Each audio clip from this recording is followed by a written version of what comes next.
Hello, this is Trish the Gong gardener. Today I'm going to show you how to prune this big begonia, how to pot it onto the next size, and some care tips as well. I showed this begonia in an earlier video, so a lot of you know that. So it came out of this pot here. It was difficult to get out, so what I had to do was slice off the side a bit, the roots that were stuck to the side, and because I did that, I'm now going to show you that if you do that with a knife, you haven't got clean cuts to your roots.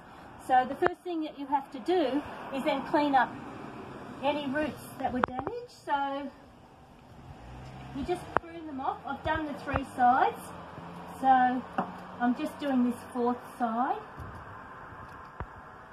And what happens there is any roots that were damaged now have a clean cut. So instead of the roots being like that and having a high surface area, they're now cut like that. The plant can handle sealing that over quicker than that, more efficiently.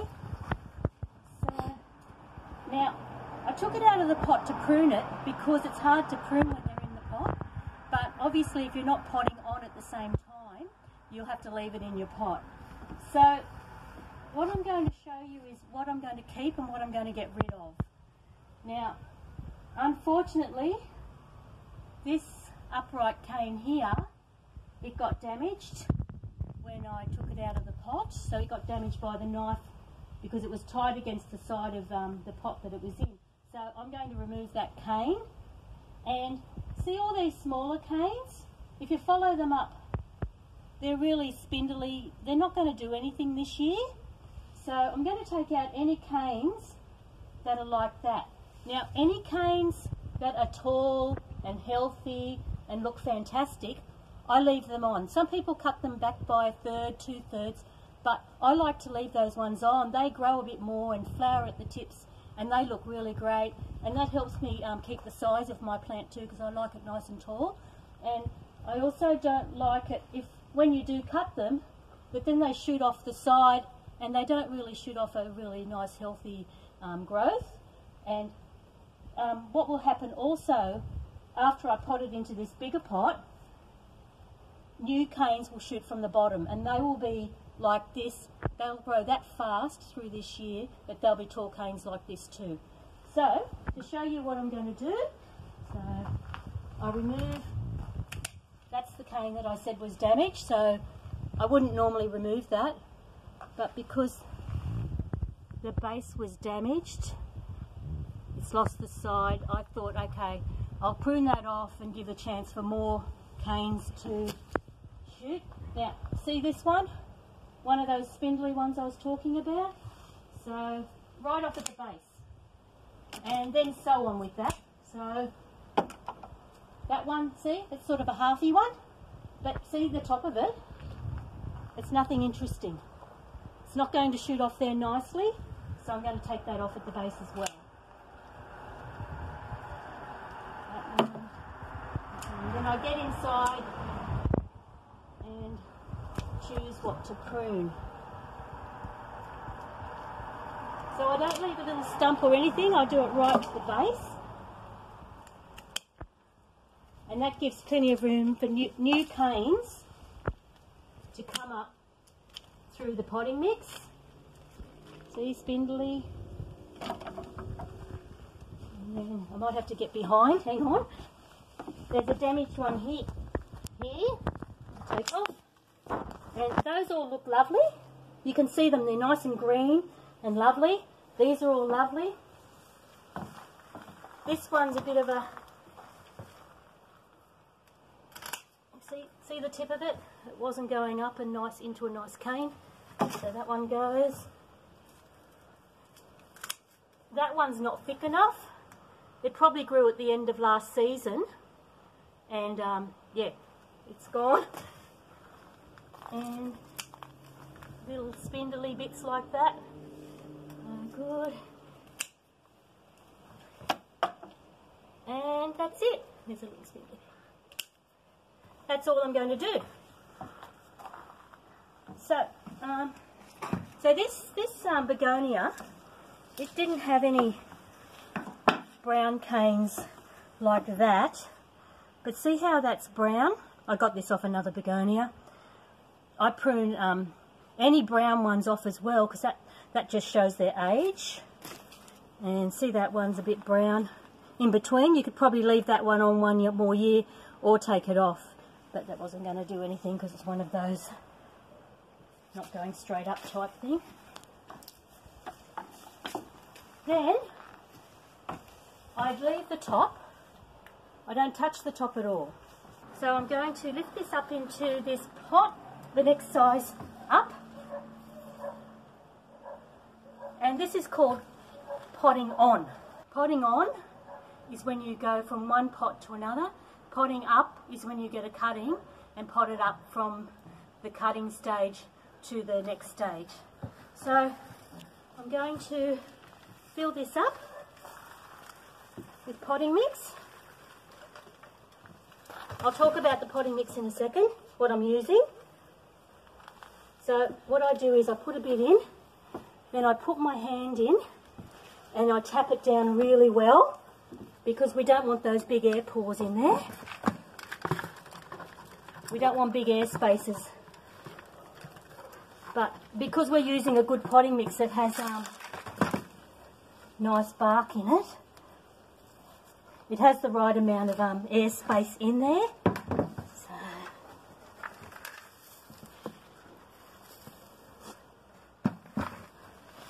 and then we press it down and so on.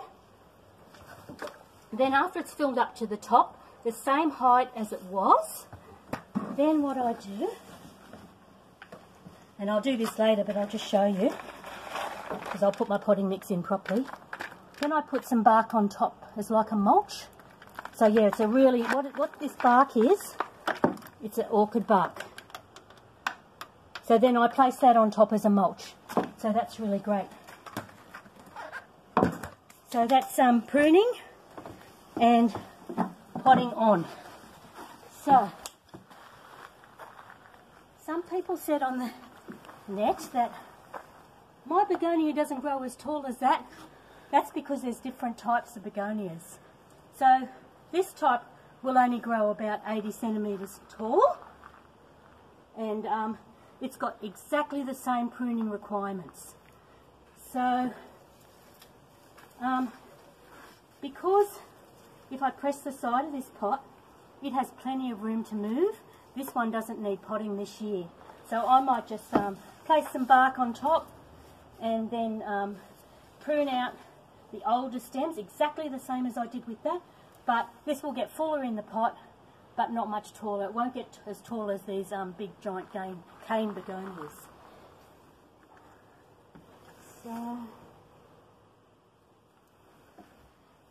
So it's very important when you're potting on to only pot on one size at a time.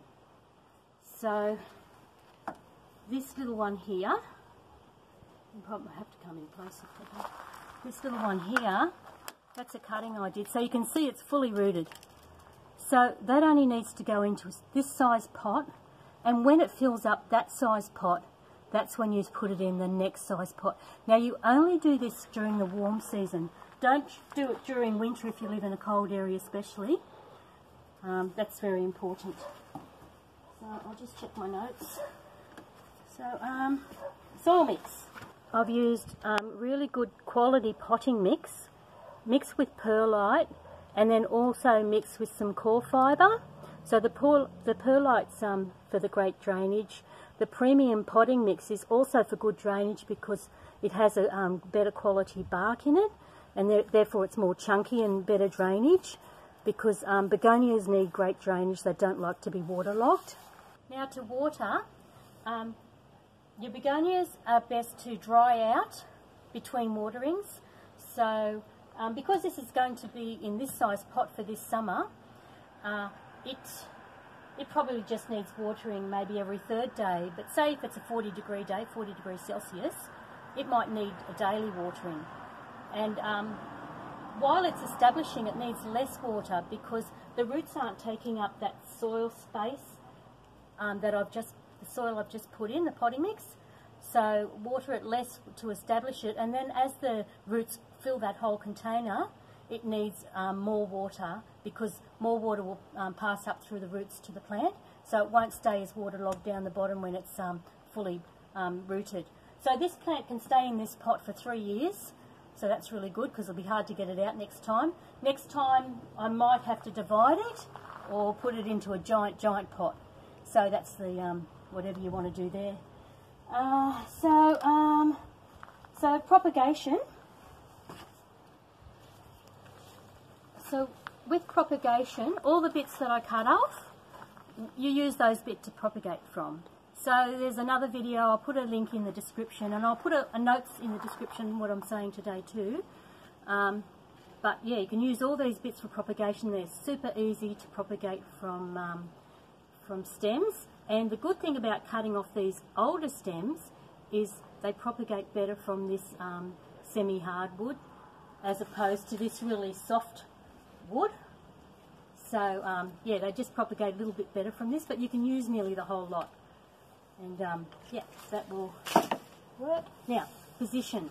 So begonias, cane begonias, they like really well lit position. And if they get a bit of morning sun, 2 to 3 hours, they don't mind. The midday sun they really don't like. Late afternoon sun when the sun's gone right down, yeah, that's fine. And also, when you should pop them on is early spring or late winter, depending where you live. If you live in a frost area, you need to wait till frost is over to pop them up to the next size. And if you live in a temperate area, you can probably do it late winter, like I'm doing. Now, common problems. These cane begonias, they don't have many problems at all. So sun scorch is one problem that I often see people posting about. So obviously that's from too much sun. Growing them inside, sometimes they get overwatered, and to get them to flower inside, you need a really well lit room. So super well lit, and you can get them to flower inside. Now, what will cause, say if I watered this when it was already wet and I repeatedly did that, then the plant would start dying from the top down.